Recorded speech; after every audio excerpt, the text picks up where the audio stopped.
한국 수학여행? 완전 시간 낭비야. 중국 같은 대국이 소국에서 뭘 배울 게 있다고. 연간 학비만 1억 원이 넘는 중국 학생들에게 한국은 그저 작은 나라일 뿐이었습니다. 그런 그들이 한국 수학여행에서 받은 충격은 예상치 못한 것이었습니다. 돈으로 살 수 없는 것이 이렇게 많다는 걸 처음 알았어요. 도대체 한국에서 무엇을 목격했길래 중국 학생들의 태도가 바뀌었을까요? 지금부터 그 충격적인 일주일의 이야기를 시작합니다. 안녕하세요. 저는 상하이 화동국제학원 3학년 양샤오란입니다. 우리 학교를 아시나요?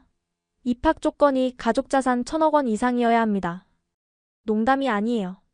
실제로 재산 증명서를 제출해야 하고 매년 재평가를 받죠. 만약 부모님 사업이 어려워져서 자산이 줄어들면 그 즉시 퇴학입니다. 저희 아버지는 상하이 최대 부동산 개발 그룹을 운영하시고 엄마는 명품 수입 사업을 하세요. 우리 반 친구들도 마찬가지예요. 마르코는 이탈리아계 중국인으로 럭셔리 호텔 체인을 소유한 집안이고 장웨이팅은 중국 2위 IT 기업 후계자죠. 학교 생활은 여러분이 상상하는 그 이상일 거예요. 아침에는 각자 전용 헬리콥터나 롤스로이스로 등교하고 점심은 미슐랭 3스타 셰프 5명이 돌아가며 만들어요. 교복은 에르메스에서 맞춤 제작하고 체육 시간엔 개인 트레이너가 1대1로 붙죠. 그런데 이번 학기 초 충격적인 소식이 전해졌어요. 여러분, 이번 수학여행 목적지가 변경되었습니다. 교무부장 선생님의 말씀에 강당이 술렁였어요. 원래 우리는 유럽 그랜드 투어를 갈 예정이었거든요. 파리 루브르 박물관 전체 대관, 스위스 알프스 스키 리조트 전세, 이탈리아 밀라노 패션위크 VIP 관람. 이미 부모님들이 비용도 다 내신 상태였는데요. 한국으로 가게 되었습니다. 뭐라고요? 강당이 폭발할 것 같았어요. 학생들이 일제히 일어나서 항의하기 시작했죠. 한국이요? 그 작은 나라를 왜 가요? 우리 같은 사람들이 갈 곳이 아니잖아요. 중국 문화 뺏긴 나라 구경하러 가자고요? 저도 어이가 없었어요. 솔직히 한국이라고 하면 떠오르는 게 뭐예요? 김치? 한류? 그것도 다 중국에서 시작된 거 아닌가요? 옆자리 마르코가 한숨을 쉬며 말했어요. 나는 유럽 친구들 만나러 가는 줄 알았는데 한국에서 뭘 보라는 거야? 가짜 명품이나 구경하라고? 역사 선생님이신 천 선생님도 평소에 늘 말씀하셨어요. 한국은 역사적으로 중국의 속국이었고 그들의 문화는 전부 우리 것을 모방한 거다. 한글?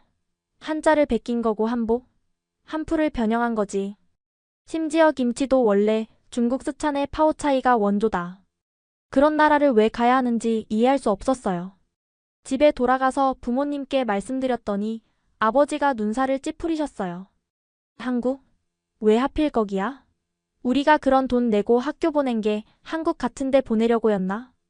어머니도 걱정스러운 표정을 지으셨어요. 위험하지 않을까? 거기 시위도 많이 한다던데. 그리고 중국인 차별도 심하다고 들었어. 걱정 마세요. 제가 경호원 10명 붙여서 보낼게요. 아버지가 즉시 비서실장님께 전화를 거셨어요. 다음날 학교에서는 더 큰 소동이 벌어졌어요. 학부모 대표단이 직접 학교에 찾아오신 거예요. 모두 중국 재계 최고 인사들이었죠. 교장 선생님, 이게 무슨 일입니까? 우리 아이들을 왜 한국 같은 곳에 보내려는 겁니까? 장웨이팅 아버지, IT그룹 회장님이 목소리를 높이셨어요. 유럽도 아니고 미국도 아니고 하필 한국입니까? 거기서 배울 게 뭐가 있다고? 하지만 새로 부임하신 교장 선생님은 전혀 흔들리지 않으셨어요. 학부모님들, 잠시만 제 말을 들어주십시오. 우리 학생들이 진정한 글로벌 리더가 되려면 편견 없이 세계를 봐야 합니다. 한국은 여러분이 생각하시는 그런 나라가 아닙니다. 그럼 어떤 나라란 말입니까? 직접 가서 보면 아실 겁니다. 왜 제가 목적지를 바꿨는지 말이죠. 교장 선생님의 단호한 태도에 학부모들도 할 수 없이 물러났어요. 하지만 학생들 사이에서는 계속 불만이 터져나왔죠. 진짜 최악이야. 인스타그램에 올릴 사진도 없을 것 같아. 파리 에펠탑 앞에서 찍으려고 했는데 한국의 명품 매장이나 제대로 있을까? 출발 일주일 전 천 선생님이 특별 수업을 하셨어요. 여러분, 한국에 가면 그들이 자기네 문화가 독창적이라고 주장하는 걸 많이 보게 될 거예요. 하지만 속지 마세요. 다 중국에서 가져간 겁니다. 경복궁? 자금성 모방한 거고 석굴암? 중국 석굴 문화 베낀 거죠. 학생들은 더욱 의기소침해졌어요. 그냥 중국 남부지방 여행 가는 것도 아니고 베이징도 제대로 안 가봤는데 왜 한국을? 그렇게 불만 가득한 마음으로 출발날이 다가왔어요. 부모님들은 각자 최고급 차량으로 공항까지 배웅 오셨고 일부는 아예 전용기를 준비하기도 했죠. 샤오란 혹시 불편한 일 있으면 바로 전화해. 당장 데리러 갈게. 어머니가 걱정스럽게 말씀하셨어요. 그리고 이거 카드랑 약간의 현금이야. 한국도 요즘은 대부분 카드 쓰지만 혹시 모르니까. 아버지가 지갑을 건네주셨어요. 공항에 모인 우리 반 학생들 표정은 하나같이 어두웠어요. 마치 유배라도 가는 것처럼요. 일주일만 참자. 어차피 졸업여행은 각자 알아서 갈 테니까. 그래, 인생 경험이라고 생각하자. 비행기에 오르면서도 계속 한숨만 나왔어요. 대체 한국에서 뭘 보라는 건지, 왜 교장 선생님이 그런 결정을 하신 건지 도무지 이해가 안 됐거든요. 창밖으로 상하이의 화려한 야경이 멀어져 가는 걸 보면서 생각했어요. 일주일 뒤면 다시 이곳으로 돌아오겠지. 한국에서 특별한 걸 볼 거라곤 기대도 안 해. 하지만 그때의 저는 몰랐어요. 불과 몇 시간 뒤부터 제 인생관이 완전히 뒤바뀌기 시작할 거라는 걸요. 대한항공 1등석에 올라탄 순간부터 뭔가 달랐어요. 안녕하세요. 환영합니다. 승무원이 완벽한 중국어로 인사를 건넸어요. 발음이 너무 정확해서 중국인인 줄 알았는데 이름표를 보니 한국 이름이더라고요. 필요하신 게 있으면 언제든 말씀해주세요. 중국어, 영어, 일본어, 프랑스어 모두 가능합니다.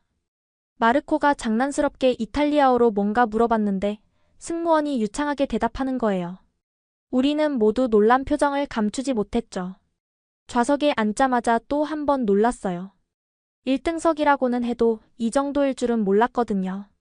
개인 공간이 완전히 분리되어 있고 버튼 하나로 완전한 침대로 변하는 좌석, 그리고 최신 엔터테인먼트 시스템까지. 이거 봐. 화면이 32인치래. 장웨이팅이 감탄했어요. IT 재벌 아들이 감탄할 정도면 진짜 대단한 거죠. 중국 국제항공보다 훨씬 좋은데? 솔직히 인정하기 싫었지만 사실이었어요.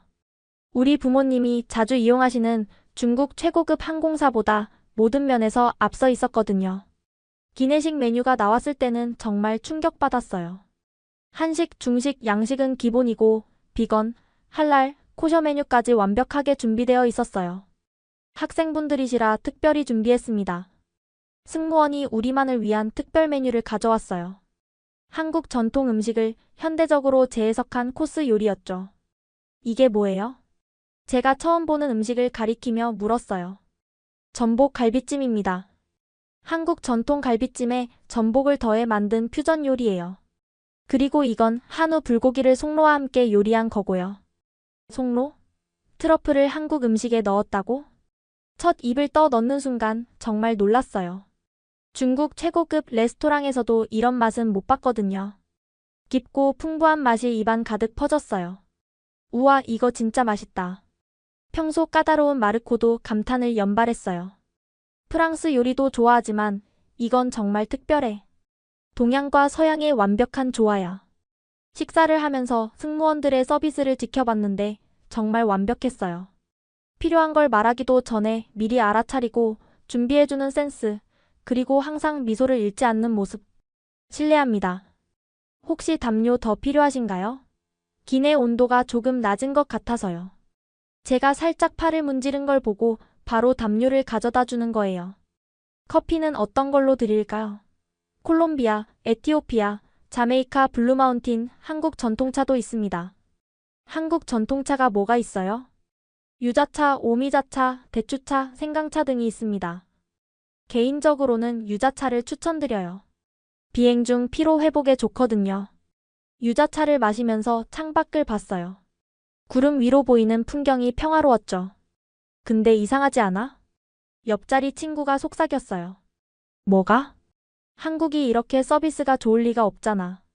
중국인한테는 보통 불친절하다고 들었는데 그 말도 맞았어요. 우리가 들어온 한국의 이미지는 늘 그랬거든요. 중국인을 무시하고 바가지 씌우고 불친절하다고. 하지만 지금 경험하고 있는 건 정반대였어요. 학생 여러분들을 위해 특별히 준비한 게 있습니다. 승무원이 작은 선물 상자를 나눠줬어요. 열어보니 한국 전통 문양이 새겨진 고급 볼펜과 향랑이 들어있었어요. 이건 경복궁 문양을 현대적으로 재해석한 디자인이에요. 그리고 향랑 안에는 한국 전통 향료가 들어있고요. 포장도 정말 섬세했어요. 한국의 전통 포장법인 보자기 스타일로 되어 있었는데 풀어보는 것도 아까울 정도로 예뻤죠. 이거 버리기 아깝다. 엄마한테 선물로 드려야겠어. 장웨이팅도 조심스럽게 포장을 풀며 말했어요. 비행기가 한국 영공에 들어서자 기장 안내 방송이 나왔어요. 승객 여러분, 잠시 후 인천국제공항에 도착합니다. 현재 서울의 날씨는 맑음, 기온은 22도입니다. 한국에서 좋은 추억 만드시길 바랍니다. 그리고 이어진 말이 정말 인상적이었어요. 특별히 중국에서 오신 학생 여러분, 한국 방문을 진심으로 환영합니다. 여러분의 젊은 시각으로 본 한국이 어떤 모습일지 저희도 기대가 됩니다. 우리 얘기하는 거야? 그런가 봐. 근데 어떻게 알았지? 나중에 안 사실이지만 학교에서 미리 연락을 해두었다고 하더라고요. 그래서 특별히 더 신경을 써준 거였죠. 착륙이 가까워지자 승무원이 다시 다가왔어요. 입국 심사 때 필요하신 정보입니다. 요즘은 대부분 자동화되어 있어서 빠르게 통과하실 수 있을 거예요. 친절하게 입국 절차까지 설명해 주는 거예요. 비행기가 활주로에 닿는 순간 창밖으로 인천공항이 보였어요. 우와, 공항이 엄청 크다. 건물이 막 유리로 되어 있어. 완전 현대적이야. 솔직히 말하면 상하이 푸동 공항보다 더 인상적이었어요. 규모는 비슷할지 몰라도 디자인과 구조가 훨씬 세련됐거든요. 비행기에서 내리면서 마지막으로 승무원들이 인사를 했어요. 즐거운 여행 되세요. 한국이 여러분에게 좋은 추억을 선사하길 바랍니다. 그들의 미소는 진심이 담겨 있었어요. 영업용 미소가 아니라 정말로 우리를 환영한다는 느낌이었죠. 게이트를 나오면서 마르코가 말했어요. 야, 나 좀 혼란스러워. 한국이 이런 나라였어? 그러게. 비행기에서부터 뭔가 예상과 다른데? 일단 공항 좀 보고 판단하자. 비행기야 뭐 특별히 신경 쓴 거일 수도 있고. 하지만 공항에 제대로 들어서는 순간 우리는 또 한 번 충격을 받을 수밖에 없었어요. 천 선생님이 말씀하신 후진국 한국은 어디에도 없었거든요. 인천공항에 들어서자마자 우리는 모두 입을 다물 수 없었어요. 이게 공항이야, 미술관이야? 마르코의 말이 정확했어요. 천장까지 뻗은 통유리로 자연광이 쏟아져 들어오고 곳곳에 설치된 미디어 아트가 환상적인 분위기를 만들고 있었죠. 저거 봐. 로봇이야. 장웨이팅이 가리킨 곳에는 정말 로봇이 돌아다니고 있었어요. 안내 로봇이었는데 여행객들에게 다가가서 길을 안내하고 있었죠. 안녕하세요. 도움이 필요하신가요? 로봇이 우리에게 다가와 중국어로 말을 걸었어요. 중국어 할 줄 알아? 네, 저는 한국어, 영어, 중국어, 일본어 등 7개 국어를 구사합니다. 어디로 가시나요? 입국 심사대요. 따라오세요. 안내해드리겠습니다. 로봇을 따라가면서 주변을 둘러봤는데 정말 놀라웠어요. 공항 전체가 하나의 거대한 스마트 시스템으로 연결되어 있는 것 같았죠. 저기 좀 봐. 화면에 우리 비행기 정보랑 수화물 위치가 실시간으로 뜨고 있어. 벽면의 대형 스크린에는 각 승객의 수화물이 어디쯤 오고 있는지 실시간으로 표시되고 있었어요. 입국 심사대에 도착했는데 또 한 번 놀랐어요. 줄이 거의 없었거든요. 자동 입국 심사대를 이용하세요. 더 빠릅니다. 직원이 친절하게 안내했어요. 그냥 여권 스캔하고 얼굴 인식하면 끝이에요. 1분도 안 걸려요. 정말이었어요. 기계에 여권을 대고 카메라를 보니 바로 게이트가 열렸어요. 벌써 끝이야? 대박. 상하이 공항에서는 1시간씩 줄 서는데 입국 심사를 통과하고 수화물 찾는 곳으로 갔는데 우리 가방들이 이미 나와 있었어요. 벌써? 비행기에서 내린 지 10분도 안 됐는데? 그런데 갑자기 장웨이팅이 소리쳤어요. 내 가방이 없어. 500만 원짜리 리모와 캐리어가 안 보이는 거예요. 중국에서는 이런 일이 생기면 최소 2~3시간은 기다려야 하는데. 잠시만요. 공항 직원이 태블릿을 꺼내더니 뭔가를 확인했어요. 아, 손님 가방은 특수수화물로 분류되어 따로 나옵니다. 저쪽에서 2분 후에 받으실 수 있어요. 정확히 2분 후 가방이 나왔어요. 와, 이게 어떻게 가능해? 전 수화물에 RFID 태그가 붙어 있어서 실시간 추적이 가능합니다. 직원이 설명해줬어요. 세관을 통과하는데 여기서 진짜 충격적인 일이 일어났어요. 학생분들이시죠? 그냥 통과하세요. 네? 검사 안 해요? 네. 한국은 대부분 무작위 검사만 합니다. 특별히 신고할 물품이 없으시면 그냥 가시면 돼요. 중국에서는 외국인들 가방을 다 열어보고 검사하는데 여기서는 그냥 믿고 통과시켜주는 거예요. 공항 로비로 나왔을 때 또 다른 세상이 펼쳐졌어요. 이거 진짜 공항 맞아? 한쪽에는 한국 전통 공연이 펼쳐지고 있었고 다른 쪽에는 K-팝 홀로그램 콘서트가 열리고 있었어요. 저거 BTS야. 홀로그램인데 진짜 같아. 그리고 놀라운 건 화장실이었어요. 화장실이 이렇게 깨끗할 수가 있어? 변기마다 비데가 설치되어 있고 바닥에는 물 한 방울 없었어요. 거울 앞에는 핸드크림이랑 가글까지 준비되어 있었고요. 이거 호텔 화장실보다 좋은데? 우리 학교 VIP 라운지 화장실도 이 정도는 아니야. 그때 마르코가 큰일이라는 표정으로 뛰어왔어요. 야, 큰일 났어. 내 지갑이 없어. 300만 원짜리 구찌 지갑이 없어진 거예요. 현금이랑 카드가 다 들어있었는데 어디서 잃어버렸어? 화장실 갔다가. 아, 세면대에 놓고 온 것 같아. 우리는 급하게 화장실로 뛰어갔어요. 중국이었다면 벌써 없어졌을 텐데. 어? 여기 있네? 지갑이 세면대 위에 그대로 있었어요. 15분이나 지났는데도요. 아니, 이게 그대로 있다고? 확인해보니 현금도 카드도 다 그대로였어요. 미쳤다. 이게 말이 돼? 그때 청소 아주머니가 들어오셨어요. 아, 그거 학생 거였구나. 아까 보고 누가 놓고 갔나 했는데. 안 가져가서 다행이네. 아니, 아주머니는 안 가져가세요? 왜 남의 걸 가져가? 잃어버린 사람이 얼마나 당황할까? 아주머니는 당연하다는 듯이 말하고 나가셨어요. 우리는 모두 충격에 빠졌어요. 300만 원짜리 지갑을 아무도 안 가져갔다니. 이 나라 사람들 뭐야? 공항을 나가려는데 또 신기한 걸 발견했어요. 어? 환전소가 하나도 없네? 맞아. 근데 필요 없대. 여기는 다 카드나 모바일로 결제한대. 현금 없는 사회? 응. 심지어 길거리 포장마차도 QR코드 결제가 된대. 중국도 모바일 결제가 발달했지만 아직도 현금을 선호하는 곳이 많거든요. 특히 외국인들한테는. 공항 지하로 내려가니 공항철도가 있었어요. 서울까지 직통으로 43분이래. 그것도 배차 간격이 15분이야. 깨끗한 플랫폼, 정확한 시간, 그리고 놀라운 건 스크린도어였어요. 안전을 위해 선로를 완전히 막아놨더라고요. 기차가 들어왔는데 또 놀랐어요. 와, 이거 완전 새 거 아니야? 의자도 다 깨끗하고 에어컨도 빵빵해. 기차 안에서는 와이파이까지 무료로 제공됐어요. 속도도 엄청 빨랐고요. 다운로드 속도가 100메가야. 미쳤다. 이동 중인 기차에서 창밖으로 보이는 풍경도 인상적이었어요. 고층 아파트들이 정돈되게 서 있고 도로는 깔끔하게 정비되어 있었죠. 저 다리 좀 봐. 인천대교래. 엄청 크다. 바다를 가로지르는 거대한 다리가 보였어요. 케이블이 하늘로 뻗어 있는 모습이 정말 웅장했죠. 상하이 다리들보다 멋있는데? 인정하기 싫었지만 사실이었어요. 서울에 가까워질수록 건물들이 더 많아졌어요. 그런데 신기한 게 다 계획적으로 지어진 것 같았어요. 무질서하게 들어선 게 아니라. 한국이 이런 나라였어? 마르코가 창밖을 보며 중얼거렸어요. 천 선생님이 후진국이라고 했잖아. 후진국이 이런 공항을 가질 수 있어? 이런 시스템을? 아무도 대답할 수 없었어요.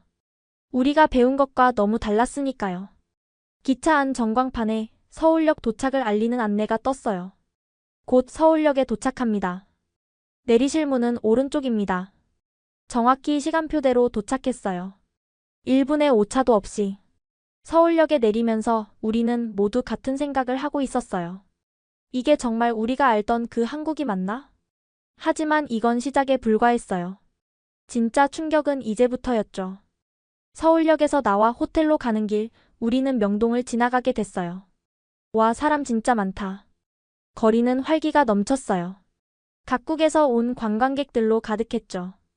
그런데 신기한 건 이렇게 사람이 많은데도 거리가 깨끗하다는 거였어요. 쓰레기통이 별로 없는데 거리가 깨끗해.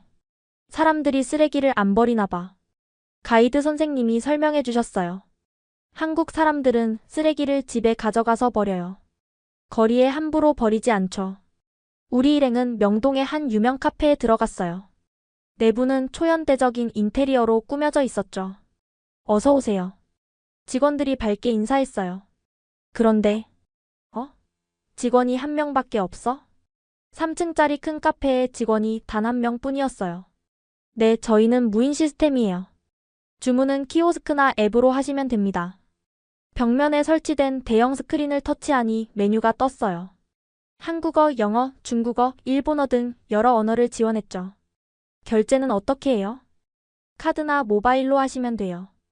테이블 번호를 입력하시면 로봇이 서빙해드립니다. 진짜였어요. 주문하고 5분 뒤 로봇이 우리 테이블로 음료를 가져왔어요. 대박. 이게 진짜 가능하구나. 장웨이팅이 놀란 눈으로 로봇을 쳐다봤어요. IT 재벌 아들도 놀랄 정도의 기술이었죠. 커피를 마시면서 우리는 앞으로의 일정을 얘기했어요. 내일은 경복궁 간대. 에이, 재미없을 것 같은데. 그냥 중국 자금성 짝퉁 아니야? 그러게.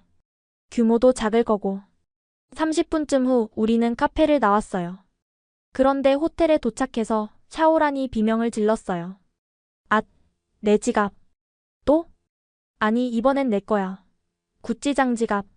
샤오란의 지갑은 우리 중에서도 특별했어요. 500만 원짜리 한정판이었죠. 안에는 현금 200만 원과 여러 장의 카드가 들어있었고요. 어디에 놓고 왔어? 카페. 카페 테이블에 놓고 온 것 같아. 이미 1시간이 지난 상황.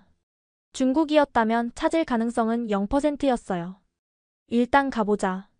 우리는 택시를 타고 다시 명동으로 갔어요. 카페에 들어서자 아까 그 직원이 우리를 알아봤어요. 아, 다시 오셨네요? 혹시 지갑 찾으러 오셨어요? 네? 어떻게 아셨어요? 아까 학생분들 앉았던 테이블에 지갑이 있길래 보관하고 있었어요. 신분증 보고 중국 학생인 거 확인했고요.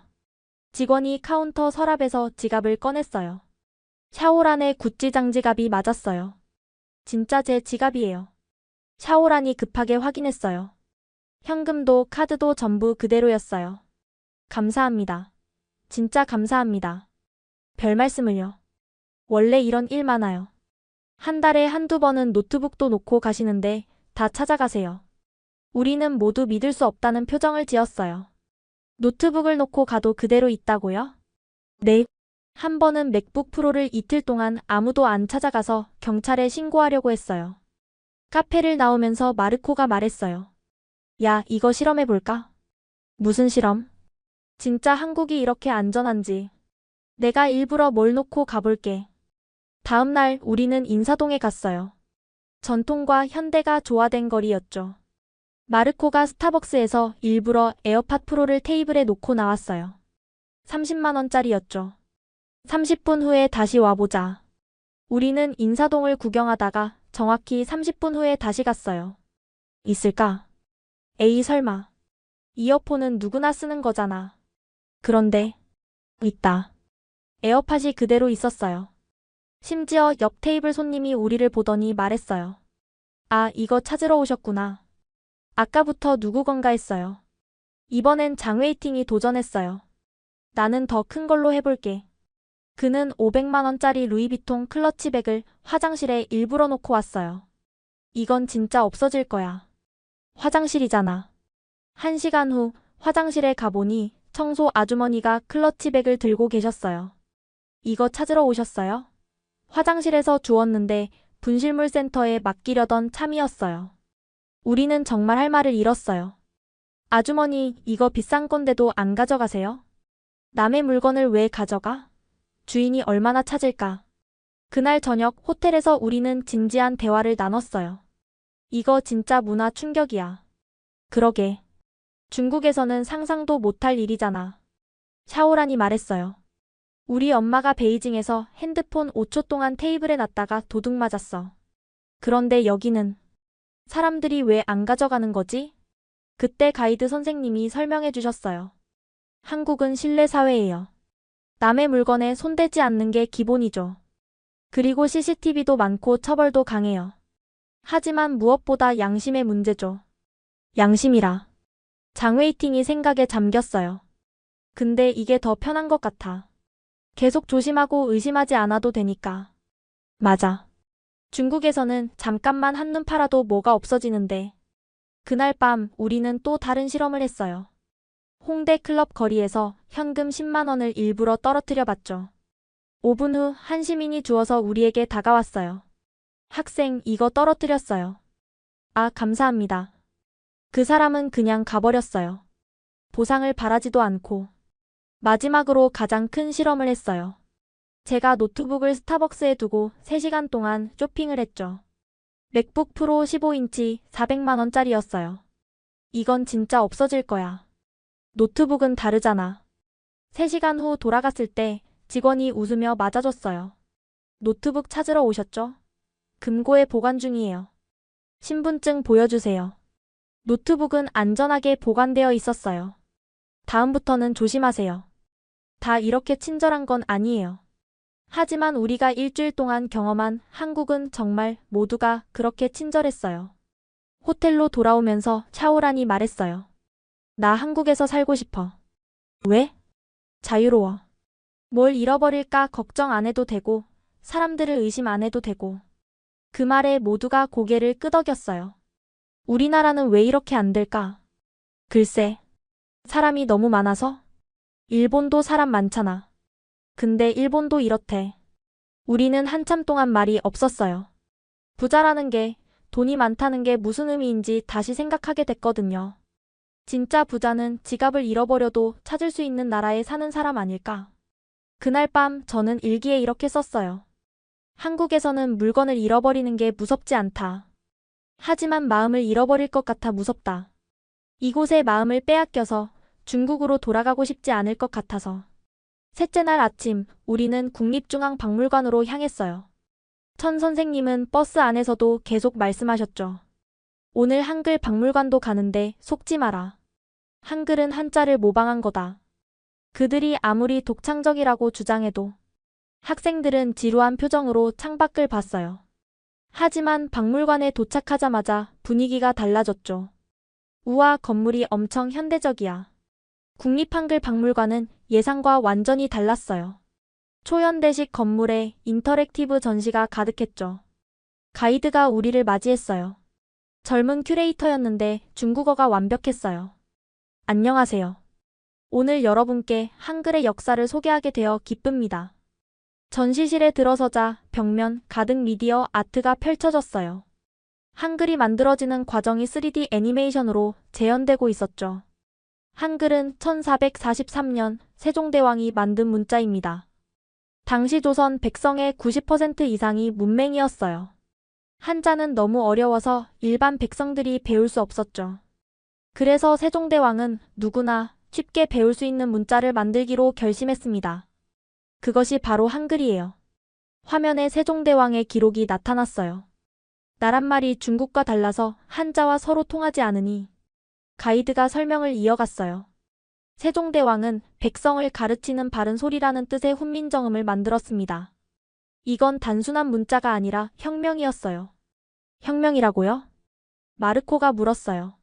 네. 당시 지식은 소수특권층만의 것이었어요.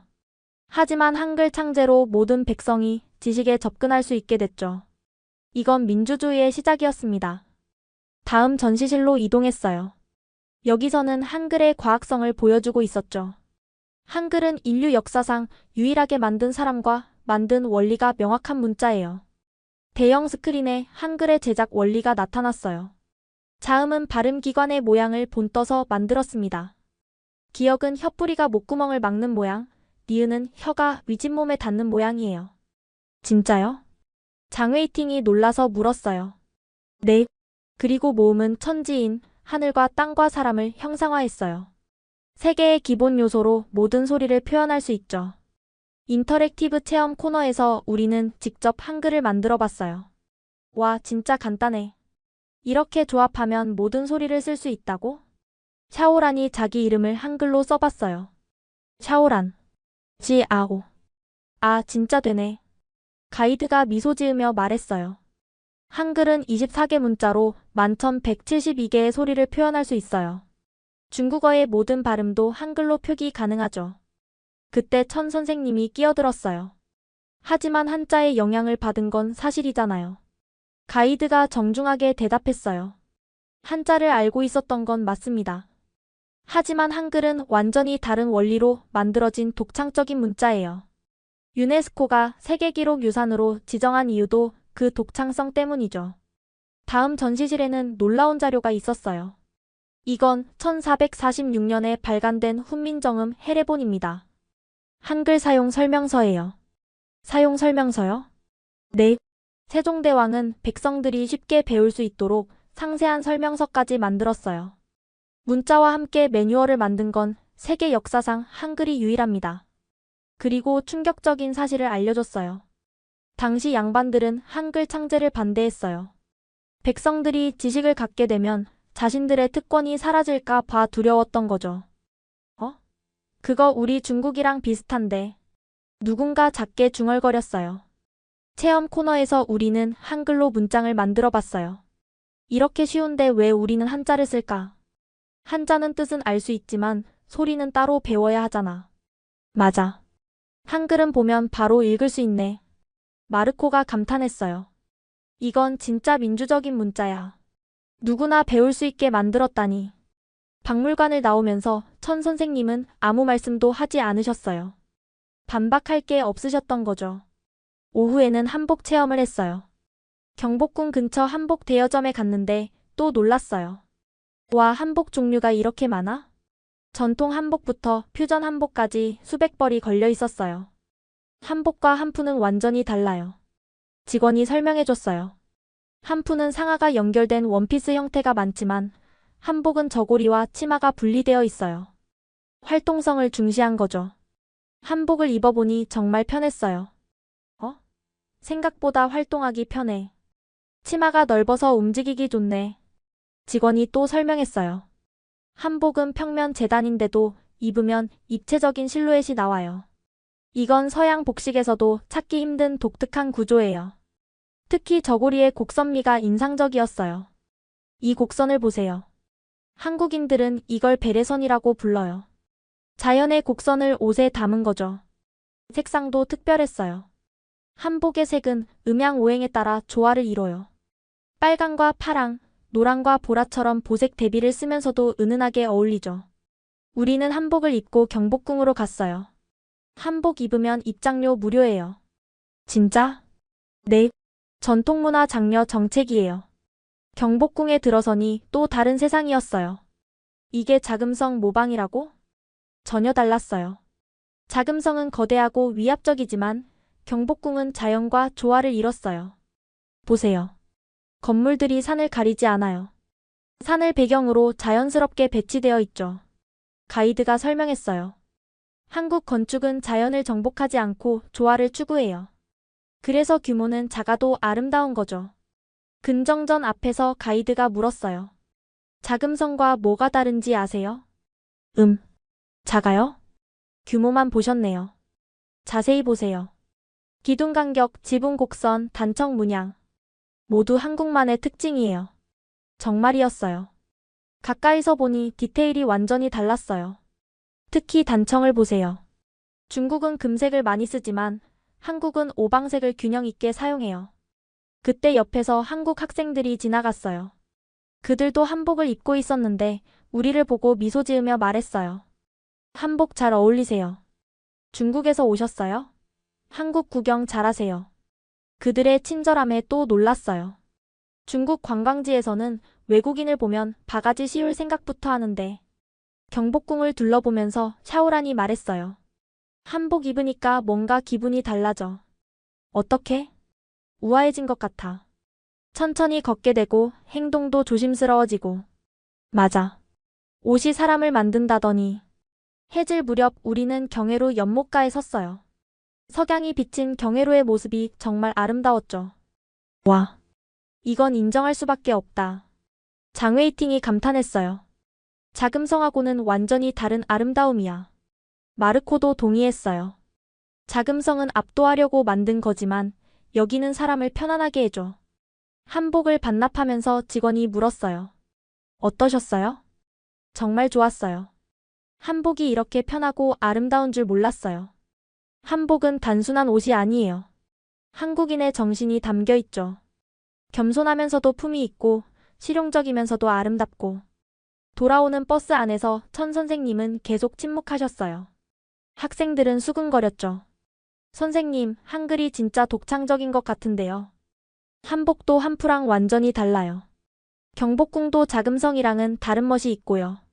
천 선생님은 결국 한마디 하셨어요. 더 봐야 알 거다. 하지만 우리는 이미 알고 있었어요. 우리가 배운 게 전부가 아니라는 걸. 그날 밤 호텔에서 마르코가 말했어요. 나 한글 배우고 싶어. 진짜? 응. 이렇게 과학적인 문자라니. 서양에도 알려야 해. 샤오란도 덧붙였어요. 나도 한복 하나 사고 싶어. 중국에 가서도 입고 싶어. 미쳤어? 중국에서 한복 입으면 욕먹어. 왜? 예쁜데. 그리고 이제 알았잖아. 한프랑은 다르다는 걸. 우리는 한참을 토론했어요. 중국에서 배운 것과 실제로 본 것의 차이에 대해. 우리가 너무 모르고 살았던 거 아닐까? 그러게. 왜 제대로 안 가르쳐줬을까? 가르쳐주면 우리가 한국을 좋아할까봐? 그날 저는 일기에 썼어요. 오늘 나는 두 가지를 배웠다. 첫째, 작은 것이 못난 것이 아니라는 것. 둘째, 진실은 직접 봐야 안다는 것. 한글과 한복, 경복궁은 중국의 모방이 아니었다. 그들만의 철학과 아름다움이 있었다. 우리는 너무 오만했다. 다음 날은 더 충격적인 경험이 기다리고 있었어요. 넷째 날은 자유시간이었어요. 가이드 선생님이 말씀하셨죠. 오늘은 여러분이 직접 서울을 경험해보세요. 홍대는 젊은이들의 거리니까 또래 문화를 느낄 수 있을 거예요. 우리는 지하철을 타고 홍대로 갔어요. 지하철 진짜 깨끗하다. 에어컨도 빵빵하고. 와, 와이파이도 터져. 홍대역에 내리자 젊음의 에너지가 느껴졌어요. 거리 공연, 독특한 카페들, 개성 있는 상점들. 여기 완전 자유로운 분위기야.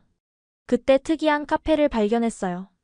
24시간 무인 카페라는 간판이 걸려 있었죠. 무인 카페? 진짜 직원이 없어? 호기심에 들어가 봤어요. 정말 직원이 한 명도 없었어요. 입구에 안내문이 있었어요. 셀프 주문, 셀프 계산, 셀프 서비스. 서로를 믿고 배려하는 문화를 만들어 갑니다. 대박. 이게 된다고? 내부는 깔끔하게 정리되어 있었어요. 커피 머신, 디저트 진열대, 좌석까지 모든 게 체계적이었죠. 주문은 여기서 해. 키오스크에서 주문하고 결제하니 번호가 나왔어요. 커피 머신에 번호를 입력하니 자동으로 커피가 나왔죠. 와, 이거 완전 미래야. 그런데 더 놀라운 건 다른 거였어요.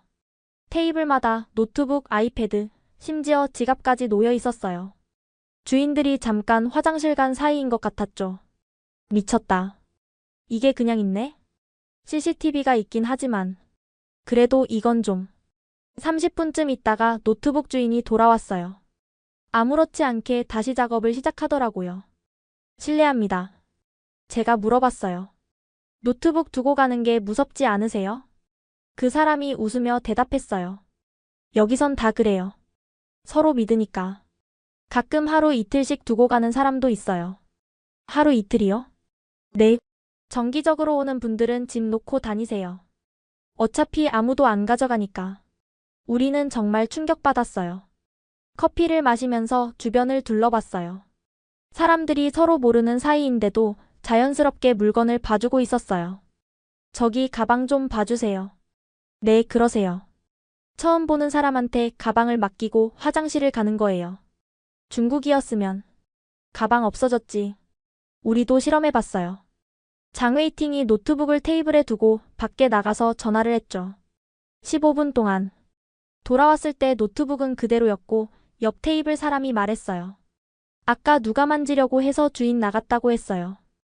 감사합니다. 서로 모르는 사람인데도 남의 물건을 지켜주는 거예요. 카페를 나와서 홍대 거리를 걸었어요. 여기 진짜 자유롭다. 거리 곳곳에서 공연이 펼쳐지고 있었어요. 춤, 노래, 마술. 와, 저 사람 춤 진짜 잘 춘다. 사람들이 둥글게 모여서 구경하고 있었어요. 공연이 끝나자 박수를 치고 팁을 넣어줬죠. 중국에서는 허가 없이 거리 공연하면 잡혀가는데 여기는 자유롭게 하네. 그때 한국 대학생들이 우리에게 다가왔어요. 중국에서 오셨어요? 네, 어서 와요. 한국은 처음이죠? 친근하게 인사를 건네는 거예요. 홍대 구경 어때요? 정말 좋아요. 자유로운 분위기가. 그들이 우리를 특별한 곳으로 안내했어요. 여기 홍대에서 제일 핫한 곳이에요. 작은 골목 안쪽에 숨겨진 카페였어요. 입구부터 특이했죠. 여기도 무인이에요. 반무인이에요. 주문은 셀프 서비스는 로봇. 정말 로봇이 서빙을 하고 있었어요. 이름이 뭐예요? 딜리버리 봇이에요. 귀엽죠? 로봇이 우리 테이블로 음료를 가져왔어요. 감사합니다. 로봇이 대답했어요. 천만에요. 맛있게 드세요. 와, 말도 해. 한국 학생들이 설명해줬어요. 한국은 인건비가 비싸서 무인화가 빨리 진행됐어요. 편의점도 무인이 많고 심지어 무인 도서관도 있어요. 무인 도서관? 네, 24시간 열려 있어요. 책 빌리고 반납하는 것도 전부 셀프예요. 그들과 이야기를 나누면서 많은 걸 배웠어요. 한국 대학생들은 보통 알바를 하면서 학비를 벌어요. 알바요? 아르바이트요. 카페, 편의점, 과외 같은 거. 부모님이 안 내주세요? 내주는 집도 있지만 독립심을 기르려고 스스로 버는 학생이 많아요. 충격이었어요. 우리는 부모님 카드로 펑펑 쓰는데 그럼 돈이 부족하지 않아요? 부족하죠.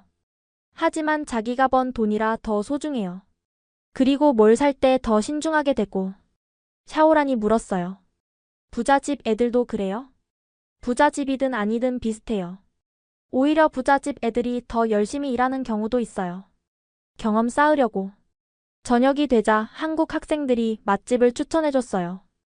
여기 백반집 진짜 맛있어요. 저렴하고. 백반이 뭐예요? 한국 가정식이에요. 밥이랑 국이랑 반찬 여러 개. 작은 식당이었는데 사람들로 가득했어요.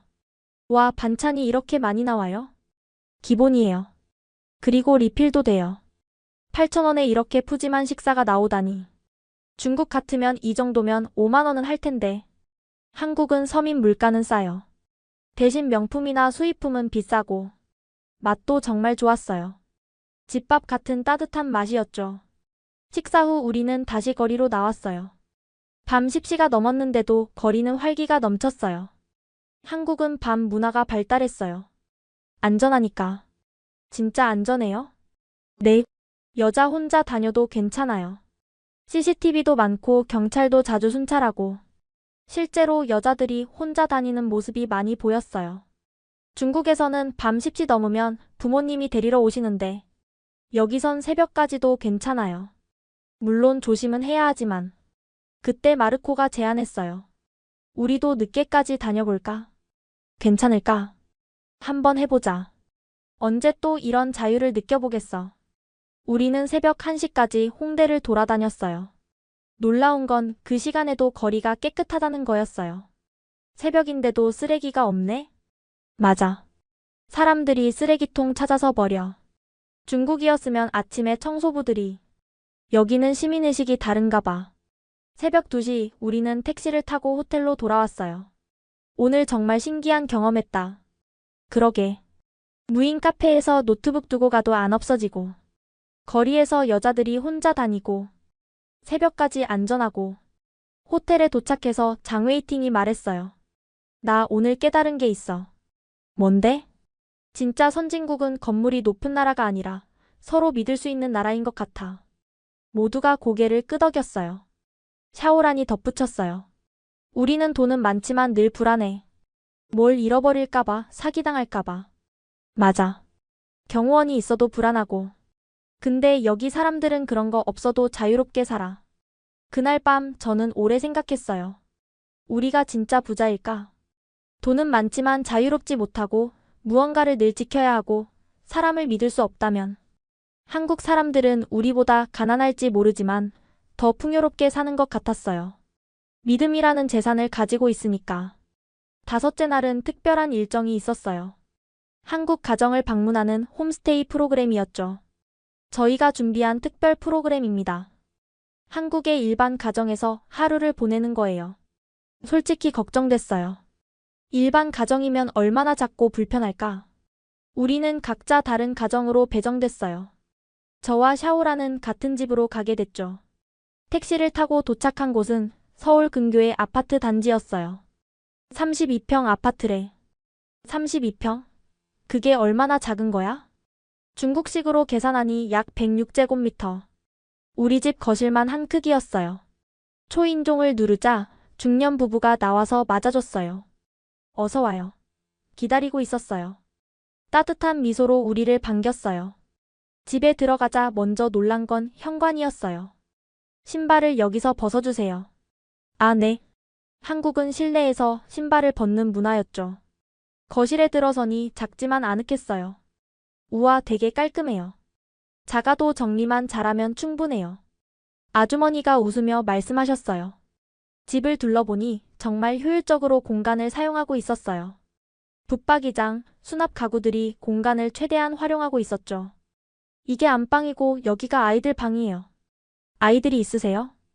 네, 대학생 아들이랑 고등학생 딸이 있어요. 곧 올 거예요. 거실로 돌아와 차를 마시며 이야기를 나눴어요. 중국에서 오셨구나.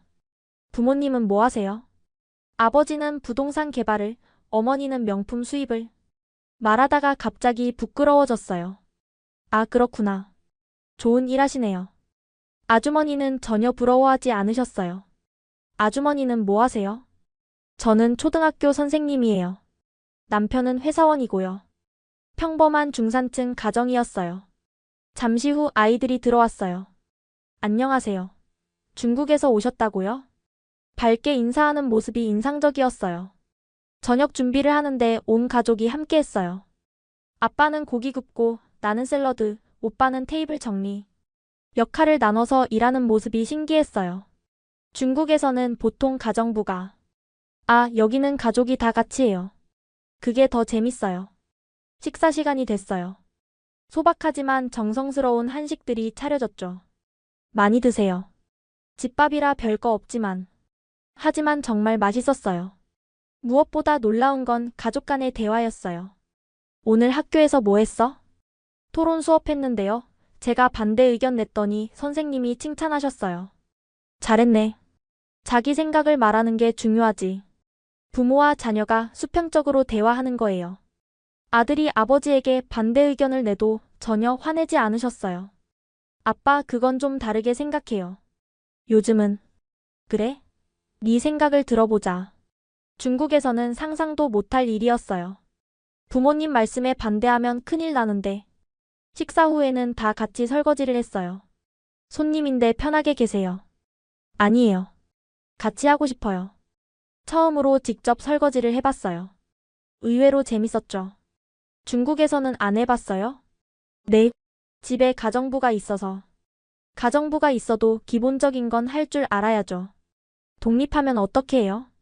맞는 말이었어요. 저녁 시간 가족들이 거실에 모였어요. 각자 하고 싶은 일을 하면서도 함께 있는 거예요. 아버지는 신문을 읽고 어머니는 뜨개질을, 아들은 노트북으로 과제를, 딸은 책을 읽고 있었죠. 이게 소확행이에요. 소확행이요? 소소하지만 확실한 행복. 거창한 게 아니라 일상의 작은 행복들. 정말 평화로워 보였어요.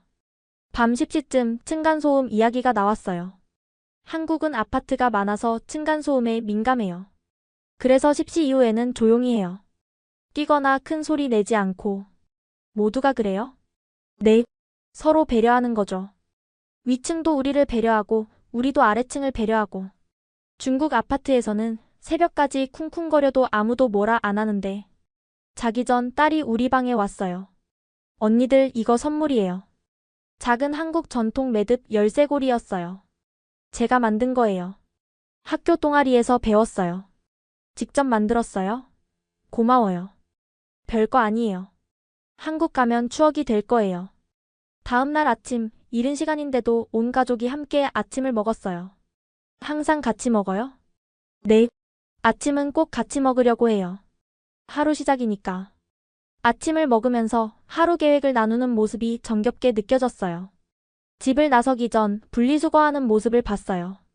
이게 플라스틱, 이게 종이, 이게 일반 쓰레기. 와, 진짜 복잡하네요. 처음엔 그런데 익숙해져요. 환경을 위해서니까.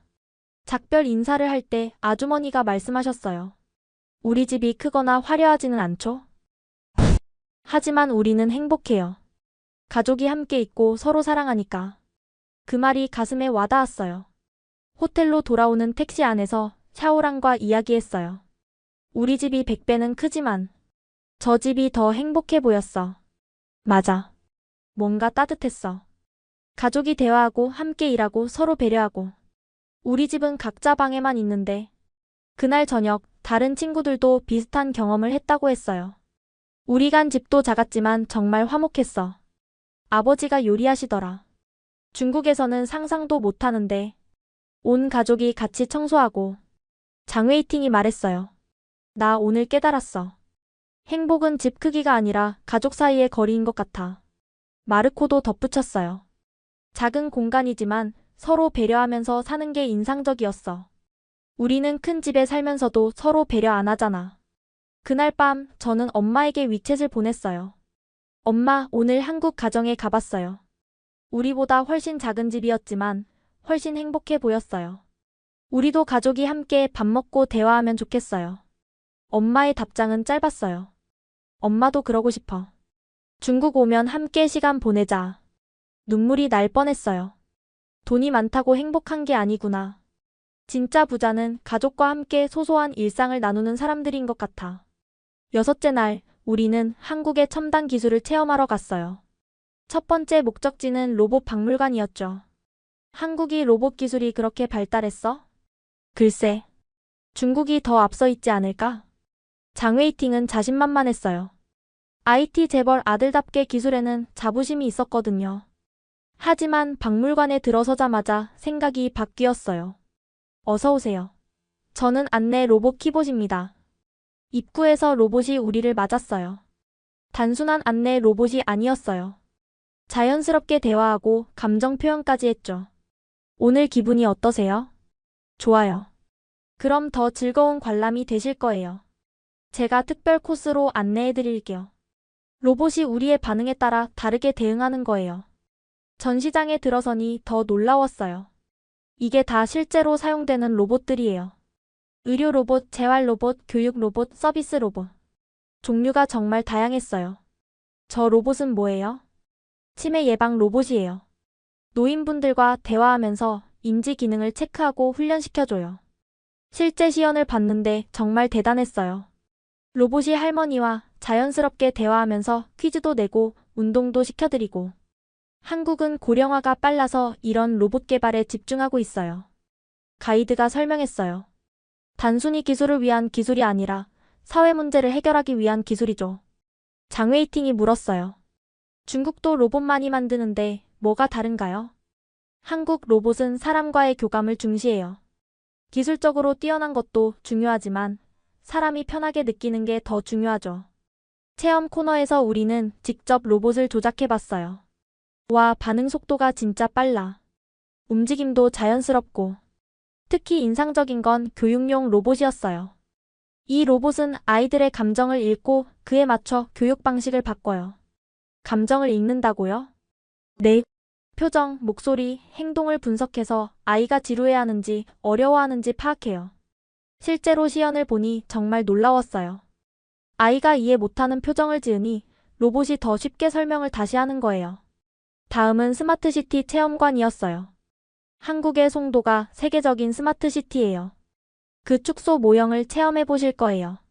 거대한 도시 모형이 있었는데 전부 실시간으로 작동하고 있었어요. 도시 전체가 하나의 시스템으로 연결되어 있어요. 교통, 에너지, 안전, 환경. 모든 게 통합 관리되고 있었죠. 예를 들어 교통사고가 나면 화면에서 시뮬레이션을 보여줬어요. 사고 발생 즉시 신호등이 조정되고 구급차 경로가 최적화되고 주변 차량에 우회 안내가 가는 거예요. 와, 이게 진짜로 되는 거예요? 네, 송도에서는 실제로 작동하고 있어요. 더 놀라운 건 시민 참여 시스템이었어요. 시민들이 도시 문제를 직접 신고하고 해결 과정을 볼 수 있어요. 앱을 보여줬는데 정말 간단했어요. 도로 파손, 가로등 고장 같은 걸 사진 찍어 올리면 즉시 처리 부서로 전달되고 처리 과정을 실시간으로 볼 수 있었죠. 시민이 도시의 센서가 되는 거예요. 샤오란이 감탄했어요. 중국은 정부가 다 하는데 여기는 시민이 참여하네. 그게 진짜 스마트시티죠. 기술만 좋다고 되는 게 아니라 시민이 함께 만들어가는 거예요. VR 체험존도 있었어요. 미래 도시를 체험해보세요. VR 헤드셋을 쓰니 2050년 서울이 나타났어요. 하늘을 나는 택시, 자율주행 버스, 로봇과 함께 사는 일상. SF 영화 같아. 하지만 대부분 지금 개발 중인 기술이에요. 머지않아 현실이 될 거예요. 체험을 마치고 나오니 장웨이팅이 말했어요. 나 충격받았어. 왜? 중국이 기술 강국인 줄 알았는데 한국이 훨씬 앞서 있는 것 같아. 양적으로는 중국이 많지만 질적으로는 마르코가 덧붙였어요. 한국 기술은 사람을 위한 거잖아. 그게 가장 인상적이야. 카페테리아에서 쉬면서 우리는 토론했어요. 왜 한국이 이렇게 발전했을까? 작은 나라라서 더 효율적으로 해야 했나? 아니면 민주주의라서? 시민이 참여하니까. 가이드 선생님이 우리 대화를 듣고 말씀하셨어요. 한국은 자원이 없어요. 사람만이 자원이죠. 그래서 교육에 투자하고 기술을 개발하고 시스템을 만든 거예요. 중국도 사람이 많은데 많은 것과 소중히 여기는 것은 달라요. 한국은 한 명 한 명이 소중하니까 그들을 위한 기술을 만드는 거죠. 돌아오는 버스 안에서 천 선생님이 드디어 입을 여셨어요. 기술이 발전한 건 인정한다. 학생들이 놀란 눈으로 쳐다봤어요. 선생님이 한국을 인정하시다니. 하지만 그것도 결국 미국 기술을 베낀 거 아니냐? 그때 장웨이팅이 반박했어요. 선생님, 오늘 본 로봇들은 한국이 독자 개발한 거예요. 특허도 한국이 가장 많고요. 그래도 선생님, 인정할 건 인정해야죠. 한국이 우리보다 앞선 분야가 있다는 걸. 선생님은 더 이상 말씀하지 않으셨어요. 그날 밤 저는 일기에 썼어요. 오늘 나는 미래를 봤다. 그런데 그 미래는 차갑지 않았다. 사람을 위한, 사람과 함께하는 따뜻한 미래였다. 중국도 이런 미래를 만들 수 있을까? 기술을 위한 기술이 아니라 사람을 위한 기술을 만들 수 있을까? 내일은 마지막 날. 이별이 아쉬웠지만 동시에 중국으로 돌아가는 게 두렵기도 했어요. 이제 진실을 알아버렸으니까. 마지막 날 저녁 학교에서 준비한 송별 만찬이 있었어요. 한국 학생들도 초대되어 함께하기로 했죠. 일주일이 정말 빨리 갔네요. 가이드 선생님의 말씀에 모두가 아쉬운 표정을 지었어요. 만찬장은 한국 전통 한정식당이었어요. 분위기부터 달랐죠. 조용하고 고급스러우면서도 편안한 느낌이었어요. 한국 학생들이 들어왔어요. 일주일 동안 친해진 친구들이었죠. 잘 지냈어? 내일 간다며? 응. 아쉬워. 자연스럽게 한 테이블에 둘러앉았어요. 음식이 나오기 시작했는데 하나하나가 예술작품 같았어요. 이게 궁중 요리예요. 옛날 왕이 먹던 음식을 현대적으로 재해석한 거죠. 와, 너무 아까워서 못 먹겠어. 한국 학생 중 한 명인 수진이가 웃으며 말했어요. 먹어야 해. 음식은 먹어야 완성되는 거야. 분위기가 무르익자 솔직한 대화가 시작됐어요. 사실 처음엔 너희가 오는 게 부담스러웠어. 수진이가 고백했어요. 왜? 중국 부자들이 와서 돈 자랑하고 갈 줄 알았거든. 아, 미안해. 우리도 처음엔 그런 마음이었어. 샤오란이 솔직하게 말했어요. 한국을 무시했어. 작고 가난한 나라라고 생각했거든. 지금은 완전히 달라졌어. 오히려 부끄러워. 분위기가 진지해졌어요. 장웨이팅이 입을 열었어요.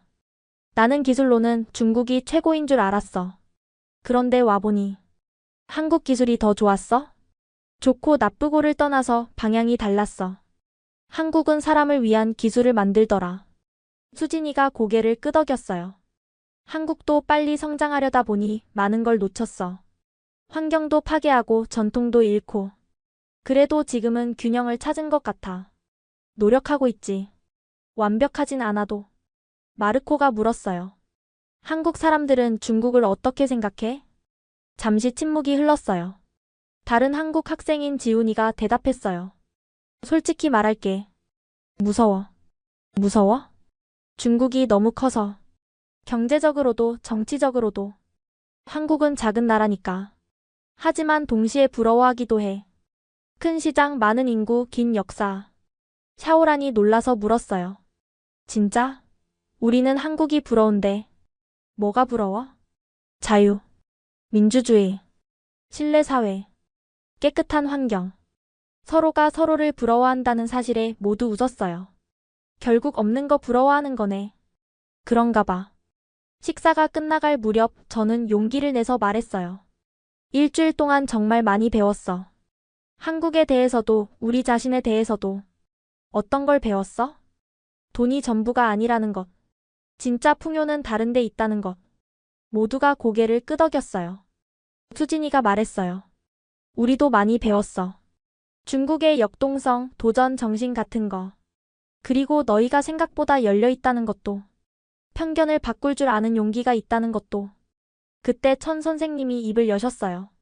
모두가 놀란 눈으로 쳐다봤죠. 나도 많이 배웠다. 학생들이 숨을 죽였어요. 내가 너무 편견에 갇혀 있었구나. 세상은 넓고 배울 것은 많구나. 선생님의 눈가가 촉촉해졌어요. 미안하다.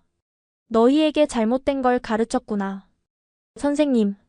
하지만 이제라도 알았으니 다행이다. 너희 덕분이야. 감동적인 순간이었어요. 식사가 끝나고 우리는 한강으로 갔어요. 마지막 밤을 함께 보내고 싶었거든요. 한강공원에 앉아 야경을 바라봤어요. 내일이면 이 풍경도 못 보겠네. 사진 많이 찍어가.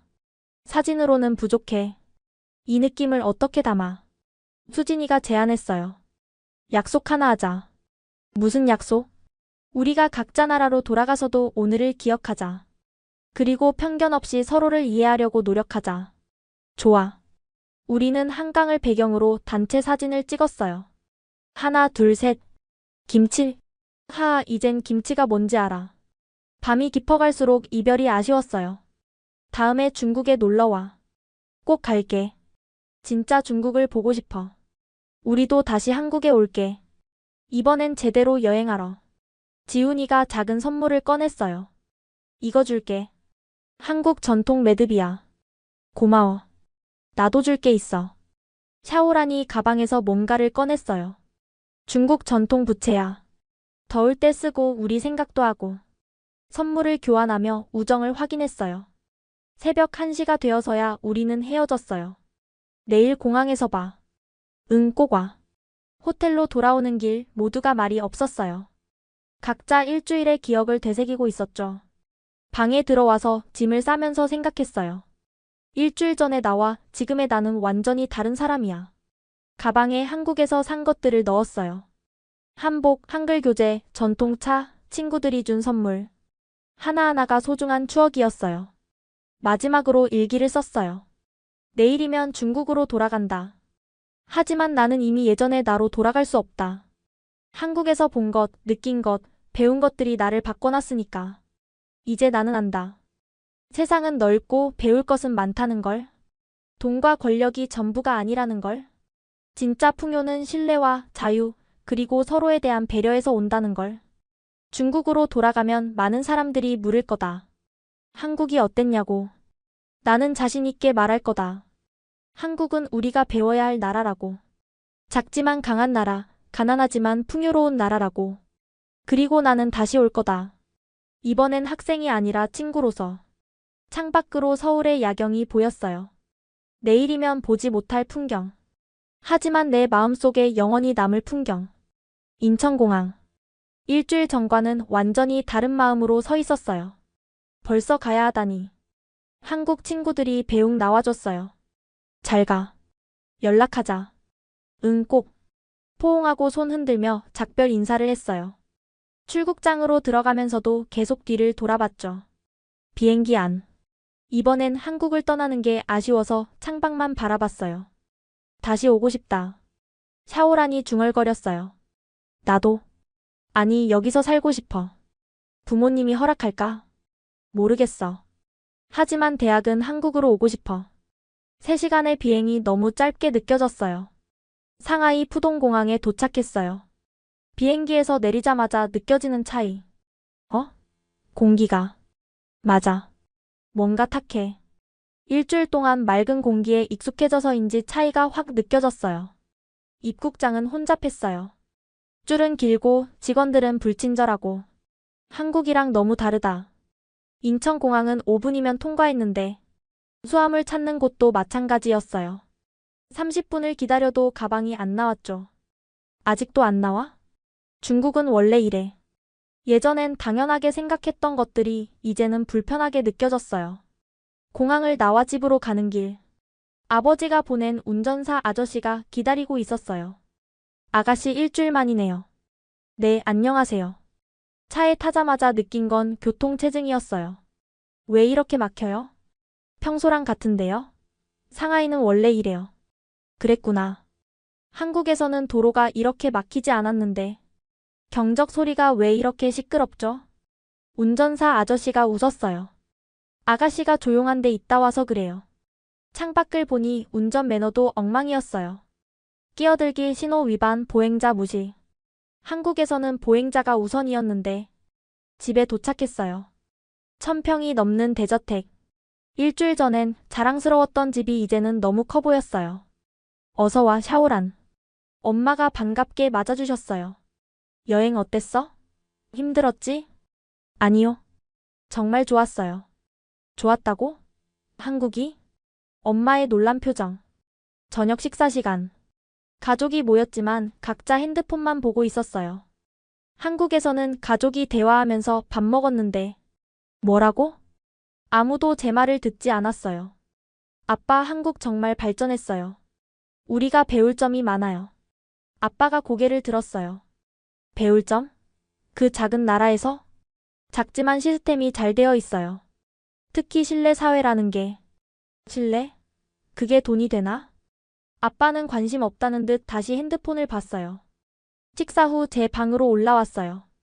300평짜리 개인 공간. 한국 가정집 전체보다 큰 내 방. 그런데 왜 이렇게 춥고 쓸쓸할까? 창밖을 내다봤어요. 높은 빌딩들, 화려한 네온 사인. 하지만 뭔가 삭막해 보였어요. 다음 날 학교에 갔어요. 한국 다녀왔네? 어땠어? 재미없었지? 친구들의 질문이 쏟아졌어요. 아니, 정말 좋았어. 한국은? 에이, 설마. 뭐가 좋아? 아무도 진지하게 듣지 않았어요. 수업 시간. 천 선생님이 들어오셨어요. 자, 오늘은 한국 여행 후기를 들어보겠습니다. 학생들이 하나씩 발표했어요. 한국은 작았어요. 음식은 맵기만 하고 살만한 게 없었어요.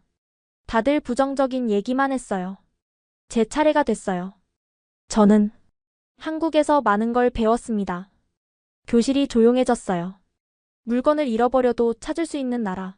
밤에 여자 혼자 다녀도 안전한 나라. 시민이 서로 배려하는 나라. 그게 뭐가 대단해? 누군가 비웃었어요. 대단합니다. 우리는 돈은 많지만 늘 불안해요. 한국은 우리보다 가난할지 몰라도 더 자유롭고 행복해 보였어요. 교실이 웅성거렸어요. 천 선생님이 말씀하셨어요. 샤오란 말이 맞습니다. 저도 이번 여행에서 많은 걸 느꼈어요. 우리가 너무 오만했던 것 같습니다. 방과 후 교장실에서 전체 회의가 있었어요. 교장 선생님이 말씀하셨어요. 이번 한국 여행이 여러분에게 충격이었을 겁니다. 학생들이 고개를 끄덕였어요. 그것이 제가 의도한 바입니다. 세상을 넓게 보고 배울 건 배우는 자세. 그것이 진정한 리더의 자질입니다. 한국은 작지만 강한 나라입니다. 우리는 크지만 아직 부족한 점이 많죠. 서로 배우고 발전해야 합니다. 집으로 돌아와서 일기를 썼어요. 중국에 돌아왔지만 모든 게 낯설다. 큰 집이 감옥 같고 많은 돈이 무의미하게 느껴진다. 한국에서 봤던 소박하지만 행복한 사람들. 작지만 효율적인 시스템. 서로 믿고 배려하는 문화. 나는 이제 안다. 진짜 선진국이 뭔지, 진짜 행복이 뭔지. 언젠가 중국도 그런 나라가 될 수 있을까? 아니, 내가 그런 변화를 만들어야겠다. 작은 것부터, 내 주변부터. 핸드폰이 울렸어요. 한국 친구 수진이에게서 메시지가 왔어요. 잘 도착했어? 벌써 보고 싶다. 웃음이 났어요. 일주일 만에 만든 우정이 평생 친구들보다 더 소중하게 느껴졌으니까. 답장을 보냈어요. 나도 보고 싶어. 꼭 다시 만나자. 다음엔 더 오래. 창밖으로 상하이의 야경이 보였어요. 화려하지만 차가운 도시. 하지만 언젠가는 이곳도 따뜻해질 수 있겠지. 한국에서 배운 것들을 하나씩 실천한다면. 그날 밤 저는 결심했어요. 한국 대학에 진학하겠다고. 그곳에서 더 많이 배우고 더 나은 사람이 되어서 중국으로 돌아오겠다고. 황금 세장을 벗어나 진짜 세상을 보겠다고. 지금까지 중국 최고 부자 학교 학생이 한국에서 받은 충격적인 경험담을 들어보셨습니다. 때로는 진정한 풍요가 무엇인지, 우리가 놓치고 있는 것은 무엇인지 다시 한번 생각해보게 되는 이야기였는데요. 이 이야기가 단순한 여행기가 아니라 서로를 이해하고 배우려는 젊은이들의 용기 있는 고백이었다는 점에서 더욱 의미가 있는 것 같습니다. 오늘 이야기가 마음에 드셨다면 좋아요와 구독 부탁드립니다. 그리고 한중 청년들의 아름다운 우정과 상호 이해의 메시지를 더 많은 분들께 전하기 위해 이 영상을 공유해주세요. 다음에도 더 감동적인 이야기로 찾아뵙겠습니다. 원더풀 해외 사연이었습니다. 감사합니다.